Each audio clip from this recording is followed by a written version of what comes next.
Here's the closing bell for today, Thursday, June 30th at the New York Stock Exchange.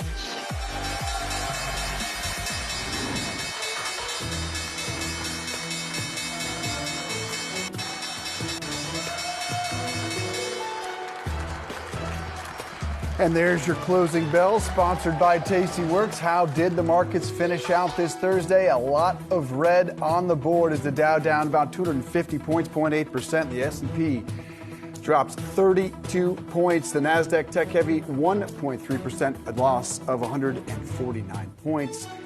It has been a rough couple of days on the market, Sean. It certainly has been a rough couple of months. Let's talk about what we could expect in the second half of the year, because I think a lot of investors are trying to figure out where we are headed next. We want to bring in Ryan Nauman, Zephyr market strategist, and John Maier, Global X ETFs Chief Investment Officer. John, first to you. Dave was just saying it's been an awful couple of days, couple of weeks, couple of months here for investors as we try to figure out the impact of inflation, the possibility of a recession, what exactly the Fed's policy is going to look like. What do you anticipate we'll see over the next 3 to 6 months?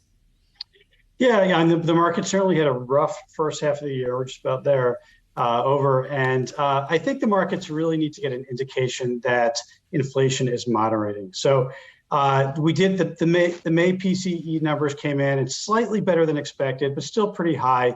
It does take a while for inflation to come down, but I don't think the markets really can meaningfully move forward higher, meaning until there's a sense that inflation has started to decline. So I think the market is digesting that and expecting another 75 basis point hike in a couple of weeks. And that's I think that's what the market is digesting right now. Yeah, certainly seems as though that 75-point hike has been priced in. Ryan, to that same notion, what do you think the markets are waiting for? What could be the catalyst for some type of a rebound?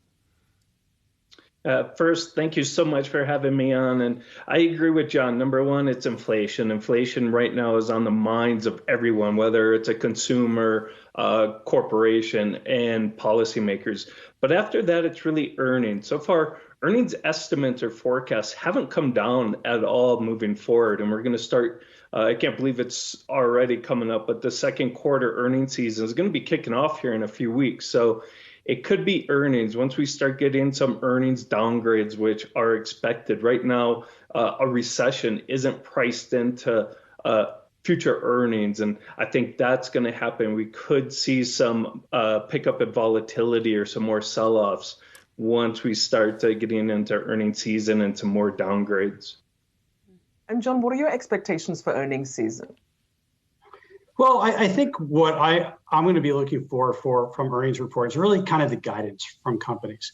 We know that the consumer is in decent shape, but they're certainly decelerating their spending, and we'll have some indication from companies, different types of companies, whether the consumer is still spending, because that's going to be a key going forward. If the guidance is pretty negative, if we're seeing that the spending on both goods and services are going down, that's certainly not going to bode well for the economy. But there's certain areas that still make a lot of sense from my perspective. Energy transition. Today, you've seen energy, clean energy, wind, solar is up today versus most other areas are down. So I think energy and commodities are still an area that are going to be of focus over the next few months. Ryan, how about tech? NASDAQ 100 finishing the first half down 30%, the biggest drop that we've seen since 2002. Are some of those growth names, is it best to avoid them right now, or could this be a great buying opportunity? I think that... Sorry, Ryan, you first. Oops. Oh, sorry. I'm sorry. I think that's a fantastic question. And I really think it depends on the individual, on their unique goals and objectives.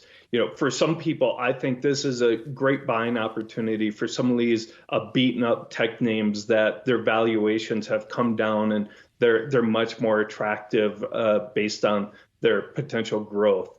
And other names, for other people, you might want to wait a little bit and maybe do some dollar cost averaging or some type of strategy where you're buying it in increments to maybe lower your cost basis. But it really depends on your individual circumstance. But For me, I do think there are some great buying opportunities. We saw last week Meta and a couple of your traditional growth names, tech names, are transferred into the Russell 1000 Value Index. So they are a value play now, and I think some people will be taking advantage of it.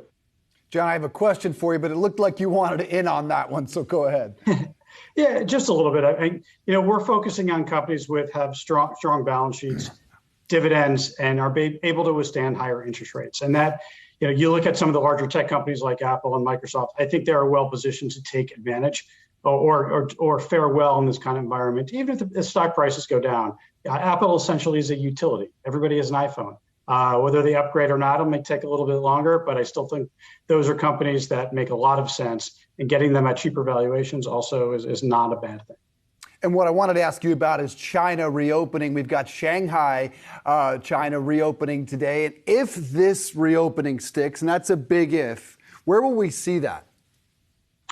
Well, there obviously has been a lockdown in Shanghai for quite some time. And potentially, with China reopening, this could exacerbate the inflation story, because you've had people sitting home for 3 months without consuming. And now there's that need to consume. We felt that here after the pandemic.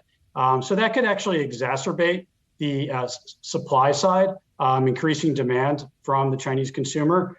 So that's a potential risk right there, because I do believe that you could have some strong consumer demand there.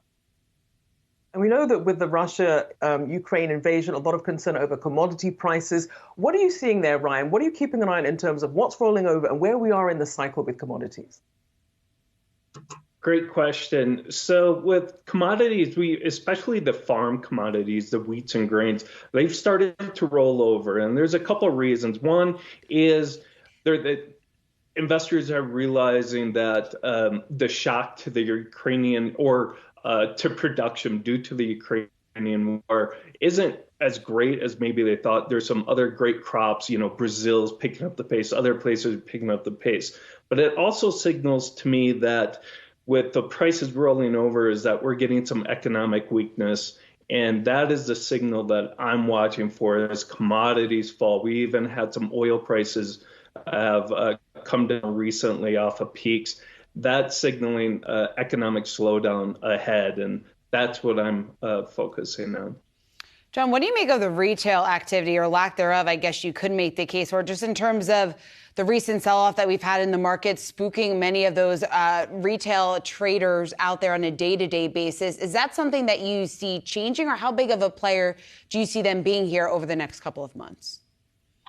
Well, I think there's still a lot of cash on the sidelines, and the markets, the NASDAQ's down 30% and the S&P is down 20+%.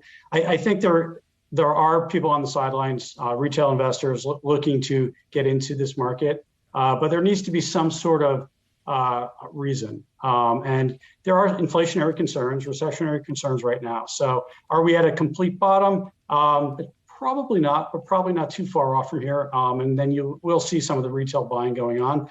But overall, there is a still good amount of selling right now. So, all right, Ryan Nauman, John Maier, thanks so much. Appreciate you both.